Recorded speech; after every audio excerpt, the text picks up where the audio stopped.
আপনারা তো বাড়িতে অনেক রকম চিংড়ি মাছের রেসিপি করে খান। আমি আজকে একটা নতুন ধরনের রেসিপি করব, লাউ পাতা চিংড়ি ভাপা।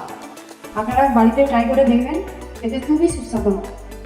লাউ পাতা চিংড়ি ভাপা করার জন্য আমি বেটে নেব সর্ষে, একটু বেশি দিতে হবে,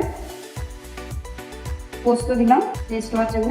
এবারে দেবো কাঁচা লঙ্কা, আর দেবো পেঁয়াজ কুচি, রসুন বেটে নেবো একসঙ্গে।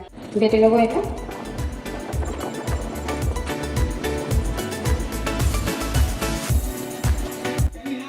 সর্ষে বাটা হয়ে গেছে, আমি এবারে চিংড়ি মাছটা ভালো করে মাখিয়ে নেবো। এরপরে দেবো নুন পরিমাণ মতন, হলুদ দিয়ে দেবো, সর্ষের তেল দিয়ে দিলাম। এবারে ভালো করে মাখাবো। শিলের মধ্যে মাখিয়ে নিলাম, এক্সট্রা বাটি করলাম।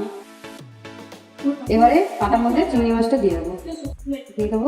এবার একটা লঙ্কা দিয়ে দেবো। এবারে পাতাটা মুড়ে নেবো, এইভাবে বাটির মধ্যে এমনি করে সাজিয়ে নেবো। এবারে আমি বন্ধ করে দেবো, দিয়ে কড়াই জল বসিয়েছি, জলটা গরম হলে বাটিটা বসিয়ে দেবো।